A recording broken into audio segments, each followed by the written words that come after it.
आता तुमचा अनुभव पाहता कसं होतं की ह्या सगळ्या गोष्टी तुमच्या अनुभवातून आलेल्या आहेत, एवढ्या वर्षांचा अनुभव आहे. आणि बऱ्याच फॅमिली किंवा माझ्या बाबतीत असू शकतं की ह्या अशा तऱ्हेचा अनुभव मला नाही आहे.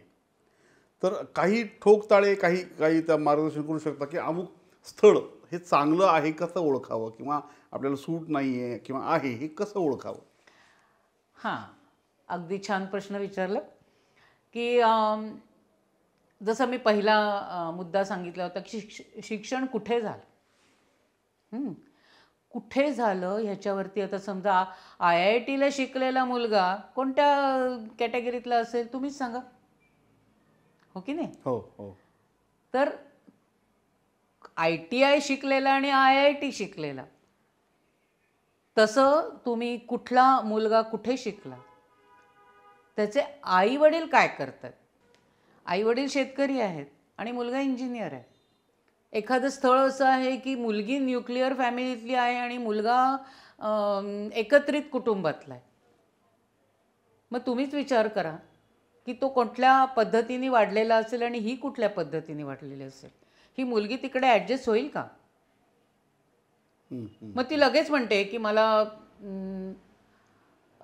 डस्टबिन नको. आता हा एक शब्दप्रयोग फार वाईट आहे, जो अगदी डोळ्यातनं पाणी काढेल असं आहे की आईवडिलांना, मुलाच्या आईवडिलांना डस्टबिन असं उच्चारलं जातं. अरे देवा. की ती मुलगी न्यूक्लिअर फॅमिलीतली आहे, तिला राजा राणीचा संसार हवा आहे, ती पहिल्यांदा ती तेच म्हणणार की मला डस्टबिन नको आहे. दुसरं आहे की जो मुलगा आहे किंवा मुलगी आहे, लग्नाळू उमेदवार आहे, त्यांचे मित्रमंडळी कसे आहेत. हो. हां, त्याच्यामुळे त्यांच्या सवयी कळू शकतात आणि मित्रमंडळीमधनं त्यांचं एक कल्चर समजू शकतं की कशा पद्धतीने त्याच्या गुंडागर्दी करणारे मित्र आहेत का, किंवा एक सोशलमध्ये आहेत, ते सोशल ॲक्टिव्हिटीमध्ये आहेत, राजकारणी जे युवा संघटना वगैरे त्याच्यामध्ये ते काम करतात का, या गोष्टी समजतात. आणि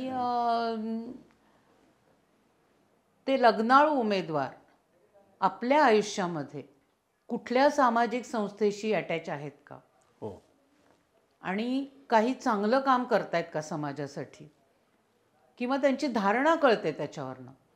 अच्छा. हो. हां, की त्याच्या मनोवृत्तीचा आहे बाबा, म्हणजे मग तो तशा प्रकारे वागत असेल ह्याचा थोडासा अंदाज बांधता येतो. आता हे तर गंमत अशी आहे की हे असं विचारण्यासारखं आहे की नारळ आतून कसा निघेल. खरं खरं. नारळ आतून कसं पाणी आहे की नाही. हां, ते म्हणजे पाणी निघेल, खराब निघेल, निघेल कुचका काय निघेल, हे निघेल. वरनं काहीच कळत नाही. पण साधारणतः आपण आजूबाजूच्या गोष्टीवरनं जसा अंदाज, त्याचं टोक बघूत, वर्ण बघूत, तर तशा प्रकारे थोडंसं तुम्हाला लग्नाळू उमेदवाराचं गोष्टी बघितल्या पाहिजेत. म्हणजे नारळ आत तपासण्यासाठी आपण हलवून तो बघतो, हां हां तर आपल्याला जरा हलवून बघावं लागेल. हां, बरोबर आहे. म्हणजे जरासा चष्मा लावून तुम्हाला बारकाईने बघायला पाहिजे. म्हणजे त्यामध्ये असं होतं की त्या मुलाचे आई वडील, त्याचं कुटुंब, तो राहतो तो परिसर, हां, तो कुठे शिकला, येस, आणि त्याची मित्रमंडळी. मित्रमंडळी. दुसरं म्हणजे अनुवंशिक काही आजार वगैरे आहेत का, हो, हे पण बघावं लागतं. आणि आणखीन एक छान मुद्दा आहे, म्हणजे छान म्हणजे अशा दृष्टीने की पहिल्यांदा आपण कशावरती भाळतो सांगा बरं. रूपावर, दिसण्यावर, चेहऱ्यावर. रूपावर तर आहेच. अजून दुसरी गोष्ट, त्याचा फ्लॅट आहे, त्याला घर आहे, त्याला कार आहे, त्याच्या घरात सगळ्या सुखसुविधा दिसत आहेत, याच्यावरती मुलीचे आई वडील एकदम भाळतात आणि घाईघाईमध्ये लग्न ठरवतात आणि घाईघाईत लग्न उरकतात. परंतु आजकालची जी पद्धत आहे की नोकरीला लागलं की आधी लोन घ्या आणि फटाफट सगळ्या गोष्टी करून टाका. पण त्या लग्नाळू उमेदवारावरती, मग तो मुलगा असो किंवा मुलगी, त्यांच्यावरती कर्जाचा किती बोजा आहे. कारण तो पुढे चालून भविष्यात कदाचित तुमच्यावरती ट्रान्सफर होऊ शकतो. त्याच्यामुळे कारण तो तेवढी जिम्मेदारी पेलू शकला नाही किंवा मध्ये जो काही याचा कोविडसारखा काळ आला की अचानक लोकांच्या नोकऱ्या गेल्या, अशा परिस्थितीमध्ये तो ते सगळं पेलू शकणार आहे का? जेव्हा मुलगा पेलू शकत नाही तेव्हा तो नॅचरली कुठून तरी सोर्स शोधायला लागतो आणि मग ते सगळ्यात सोपा सोर्स म्हणजे मुलीचे म्हणजे बायकोचे आईवडिलांनी द्यावं.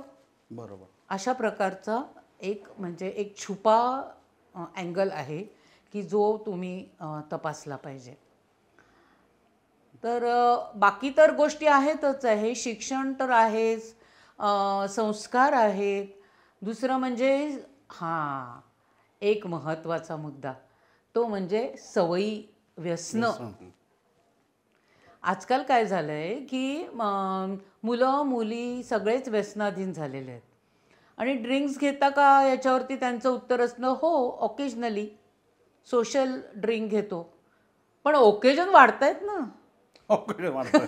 ऑकेजन तुमचे रोज उठून पार्टी चालली आहे, रोज उठून तुमच्या मीटिंग चालल्या आहेत. आणि माझ्या तर पाहण्यात असं आहे की मुलं एखादंच कमी पितात कारण त्यांना पुन्हा कार किंवा गाडी चालवायची असते, पण मुलींचं तर म्हणजे कोणीतरी सोडतं या ह्याच्यामध्ये अजूनच प्रमाण वाढलं आहे. अरे देवा. हां, तर हा एक म्हणजे सध्याच्या काळातला महत्त्वाचा मुद्दा व्यसनं आहे. आणि दुसरा मुद्दा आहे नवीन पिढीचा नवीन मुद्दा म्हणजे लिव्ह इन रिलेशनशिप.